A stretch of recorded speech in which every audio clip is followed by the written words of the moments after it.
doesn't get any better than this. Duke and Coach K's final run versus North Carolina. Of all teams, Hollywood couldn't script it any better. But, Coach, should Duke be the favorites to win it all, in your opinion? Yeah, they should be the favorites because of how they're playing right now. They're playing better than anyone else. Why are they playing better than anyone else? Think about this. 52% of their points are being scored in the paint. They're playing downhill. They're not settling. They're shooting 70% from the paint, which is absolutely ridiculous. 41 points a game. Why are they doing that? Because you know what? Paolo Banchero's not settling. Jeremy Roach is giving them a burst in transition. You talk about what they're doing defensively, their ability to keep the ball in front, contest shots. And Mark Williams has not been good. He's been absolutely phenomenal protecting the front of the rim. Only was 4 blocked shots a game. And then finally, the last thing they have to do at the end of the game is they got to close out games. In the last 5 minutes of games, they've been not good. They've been great. So when I look at these 4 teams, all 4 teams have had incredible journeys to the Final Four. Duke is playing their best basketball at the right time, and the burden of Coach K's last season has not been an issue in the NCAA tournament. No question. It kind of feels like it's lining up when we're talking about this Hollywood script for Coach K, Coach. But UNC did beat Duke in Coach K's final game at Cameron Indoor. We all saw that. How do the Tar Heels stack up against the Blue Devils?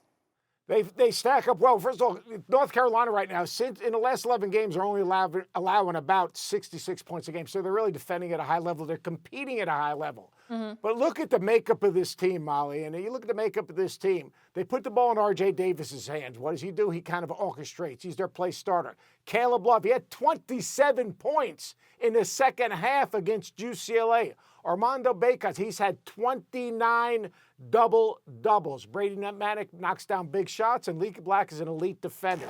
To me, I look at North Carolina, they're playing their very best basketball. They've got great trust in each other. Hubert Davis has not done a good job. He's done a great job leading this team, navigating the season, navigating the slow start to the season. So Carolina, I could see a way that they can win. Look, they rolled into Cameron Indoor Stadium on Coach K's senior night. Yes. And absolutely not only won the game, but closed out the game in the last 5 minutes. So could Carolina win? Yes, they could win. Do I think Duke is better right now in this moment in time? Yes, I do. Yeah, Jay Will was here before finishing up his show. He said this is the biggest game in tournament history, all hyped up for it. We all are, but it's not just about the Blue Bloods. We love the Cinderella stories as well. St. Peter's, come on, Coach, you love this. Defying the odds, making it to the Elite Eight. What is the significance of their run? And shout out to Coach Holloway.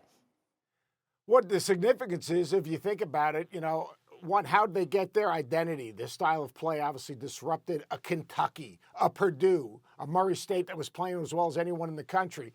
What it does, it gives hope. It gives hope to the little guys. But you know what it also does? It puts pressure on every mid-major coach and every small major coach, because every AD is walking into their coach right now going, why can't we be St. Pete? Yeah. If they can get to the Elite Eight, what are we doing wrong? So it's been an unbelievable story. The joy that they brought to that community, to that league, the exposure they've gotten has been great. And the way they play winning basketball. But how they won, I think the best lesson that anyone could learn from this is it's okay to be different. Because the identity of how they played is the reason they got where they got. And now Shaheen Holloway's on his way to Seton Hall. Yeah, we knew that was coming, right? Let's get to the other matchup. Huge blow for Villanova, though, Coach. Guard Justin Moore tearing his Achilles. He's second in points and assists for the team.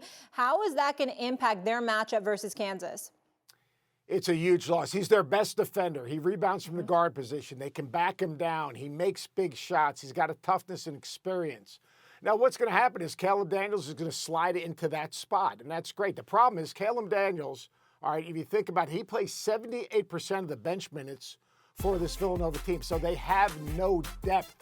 So what are they going to have to do? They're going to have to slow the pace of the game down. They're going to have to make the game a crawl. No one can get in foul trouble. They got to keep the game in front, but losing Justin Moore is a huge loss because he's their second leading scorer. He's got a physicality to him. He's got experience. He's got toughness. He's an elite defender. But Villanova has a way to win this game. Own the tempo of the game, stay out of foul trouble, all right? And most importantly, when you're Villanova, you're playing inside out on those kick-out threes. 46% of the shots come from the three-point line. They're knocking down threes. There's a way for them to figure out a way to win this game, but they got to slow down the transition game of Kansas. All right, Coach, give it to me. Predictions. Where are we going here? Kansas and Duke right now. I could change that later in the week, but right now, looking at It's the games, fluid. It's fluid, like Stephen A. says. So yeah, exactly. It's fluid. flexible. It's I fluid. mean, Gotcha. it's Monday, but I love the way Kansas closed out their game the other day. The second half, they were dominant defensively. They've got more ways to beat you. They've got greater depth. They can play inside through McCormick. Obviously, Ochai Agbaji is very special. Then, just look, nothing against North Carolina. I'm not disrespecting Hubert Davis. I'm not disrespecting North Carolina.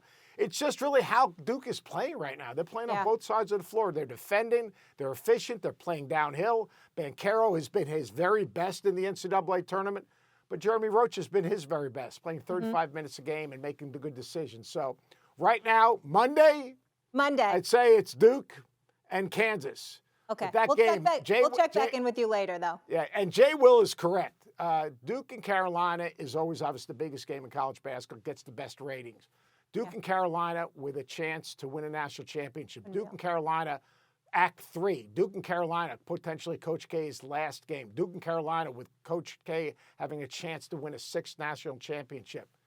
Come on now, that's just doesn't get bigger. Duke and Carolina with people in the stands. Right? Can you imagine what those tickets are going to cost? It's going to be unbelievable. My goodness. Unreal. It's going to be a bigger event than the Final Four has ever been because of that matchup. For sure. Thanks for watching ESPN on YouTube. For live streaming sports and premium content, subscribe to ESPN+.